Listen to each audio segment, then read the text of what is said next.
Welcome back to KC Talks EV, and yes, I'm finally in the Lexus RZ450e. First of all, I just want to give a massive thank you to Lexus Hull for lending me the vehicle for testing purposes. As I mentioned on previous videos, they offer excellent customer service. For example, I've tested the UX300e, and currently they're offering some great offers on Lexus UX and RZ vehicles, so make sure you go check them out. The link is in the video description. First of all, let's go through specification of the Lexus RZ. To start off with, I am actually going to be comparing this to the BMW iX3 and the Mercedes EQC, purely on pricing and sort of where it is in the sector. Total battery capacity is 71.4 kilowatt hours. Now, the iX3 definitely has more at 80.3 kilowatt hours total capacity, and the EQC even more at 85 kilowatt hours of total capacity. Usable capacity is 64 kilowatt hours on the RZ, 74 kilowatt hours on the iX3, and 80 kilowatt hours on the EQC. When you look at WLTP, it's quite interesting. Now, the RZ will get 272 miles on 18-inch alloy wheels and 252 miles on 20-inch. Now, realistically, I don't think you're going to get that. On my short testing before the range test, I don't think I will see any more than about 220, 230 on the motorway. I'll be very surprised to get any higher than that. Interestingly, the EQC has a lower WLTP of 254 and the iX3 is higher at 280. So I'm not quite sure where it kind of fits there, but if you wait about a week, the range test should be out by then. Now, if we have a look at AC charging options, this car does support 11 kilowatt free phase. Some sources, for some reason, misquote it as 7 kilowatt single phase. It will also charge 7 kilowatt on a single phase charger as well, but it will support 11 kilowatt free phase as far as I'm aware. It has got the pins to do so. And it's also got a CCS port, which is great now finally, because obviously the UX300e had a CHAdeMO port, and it's rated at 150 kilowatt max speed, but don't get your hopes up. Beyond about 85%, it really throttles down to about 10, 15 kilowatts. So I think it is really trying to protect that battery. Finally, talking about rear boot space, we're looking at 522 litres. That beats out the BMW iX3 at 510 and the Mercedes EQC at 500. And finally, brake to towing capacity is not very good. It's 750 kilo brake to towing capacity on the base model. But if you go for the Takumi pack, interestingly enough, they don't offer any towing capacity at all. It's 0 kilograms. In terms of the positives of the Lexus RZ, first of all, it is extremely comfortable. It's very, very comfortable on the motorways. In town, it's really, really good as well. The acceleration is really good as well. This vehicle only comes as all-wheel drive as standard, and it's got 308 horsepower combined. We're looking at a 0 to 60 of 5.6 seconds, and it really, really does go. The all-wheel drive also gives you quite a bit of confidence when you take it round corners, although I don't really expect a lot of Lexus owners to actually take this on a B-road blast, for example. The standard equipment is also really, really good for a car of this sort of premium spec as well. This is the base model, and bear in mind, it has pretty much everything that you need. I have had a look at the Takumi spec, and if I'm perfectly honest, if I was going to buy one, I'd probably go for the base model. You do get a bit more comfort features, but in reality, I mean, you've still got things like heated seat. I believe that the Takumi pack does offer real leather at that point, but essentially, it's pretty good in here. I really don't have that many concerns about it. As well, this vehicle also comes with a heat pump as standard. I believe that most other luxury models of this sort of price normally come with heat pumps, but it is nice to see. It will reduce your range loss in winter.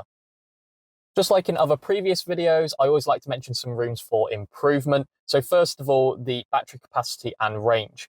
Because this is built on the eTGNA platform, this is actually a dedicated EV platform. What that means is I do kind of expect it to have slightly more battery capacity, and I think 71.4 is definitely on the low side.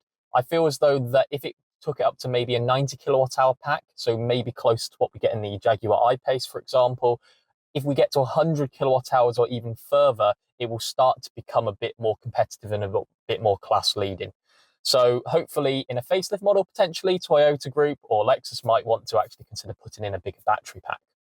However, if 200 miles is about what you need, then if I'm honest with you, it's not going to be too much of a problem. The second room for improvement I believe that Lexus should definitely do is the infotainment system. Now, the infotainment system itself is actually really, really, really good. Extremely responsive. In fact, this is the first sat-nav that I've really used in a vehicle that I've had on test that I've used the built-in sat-nav rather than defaulted to Android Auto. It really, really is that good. However, I think some of the elements such as tire pressures and things, you shouldn't need to go into the main center screen in order to see it. There's an instrument cluster where, for example, it shows you from the GPS data, it shows you mileage and efficiency and trip computer data and things. Really, that's where it should be. It was only one gripe when I was having a look at things like tire pressures and things. But I feel as though that, yeah, some things should be shifted over to the central instrument cluster. Finally, although I have a feeling that this is definitely not just the fact that it's a Lexus, I know multiple vehicles of this sort of style that don't have them. This vehicle doesn't have a rear wiper. Now, is this a huge problem? Probably not. But I think especially in winter, for example, it would start to become quite a big problem. I mean, even, for example, in the summer, when condensation lands on the windscreen, for example, it's really, obviously, you can't really see out the back. Rear visibility is okay. It does have quite a slope to it. So essentially, you're not going to get amazing rear visibility. It does have a really good reversing camera, but it would be nice to have a rear wiper just to wipe that off. And I don't really know why a lot of manufacturers avoid it. I don't know if it's aerodynamic efficiencies. I don't know whether it's just because they expect the air to actually go across it and wipe the water away, but it would be really nice to have. So finally, what are my thoughts on the Lexus RZ450e? Well, I think there's kind of two scenarios in which I think you should consider it. First of all, if you've got a Lexus RX self-charging hybrid or whatever you want to call it, basically it has a petrol engine, you put petrol in it or whatever, and you want to go full electric, then essentially it's pretty much a go-to. I mean, even in terms of pricing, even though the base model of the Lexus RX is quite a bit cheaper, it's around £60,000. When you actually spec it up to what this is, which is a 450 level car, you're looking at around £67,100 for the RX and £64,500 for the Lexus RZ.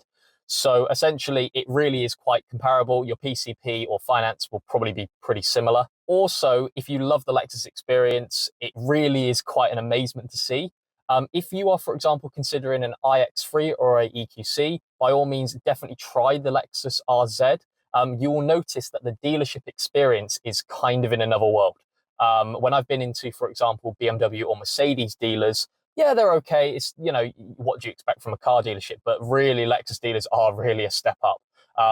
If I had the money at this particular point in time and I wanted something of that sort of premium brand, then I probably would have ended up with a Lexus. So, and that's basically purely on customer service, really. I really can't stress it enough. They've got really good customer service.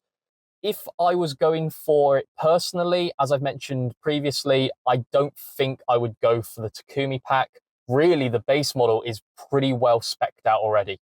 I don't really see the need to go for the high spec level. So yeah, £64,500. As I mentioned though, if you do look at this particular car, apparently the paint is a £295 extra. So that's pretty much the only thing. And you get things like a panoramic roof, you get things like the infotainment system. It really, really is that good. So if you liked the video or you found it informative, please give it a like, dislike it if you didn't. Please share this to anyone considering buying a fully electric premium SUV. Another note is that if you're already a Lexus customer, definitely go have a look at one of their dealerships. And please share this to anyone who, for example, is considering maybe a BMW iX3 or an EQC. I think that's pretty much it. So thank you for watching and talk to you later.